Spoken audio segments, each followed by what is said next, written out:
হ্যাঁ বন্ধুগণ, এই যে এখন আমরা মাছ ধরতে চলে এসেছি এই নদীতে। যে এদিকে বিপ্লব ভাই, বিপ্লব ভাই, হ্যাঁ এই যে এদিকে আরেকজন আছে, এই যে বোয়াল মাছ মারতে আসছে।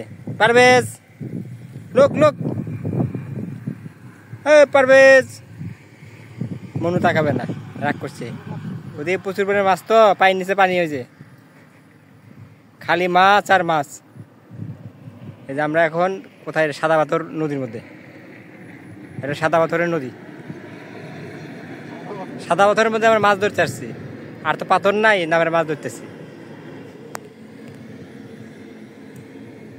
চারিদিকে কিন্তু সুন্দর একটা ভিউ, অসাধারণ। দেখেন কত সুন্দর পরিবেশ, আর আকাশটার দৃশ্য দেখেন, মেঘমুক্ত আকাশ।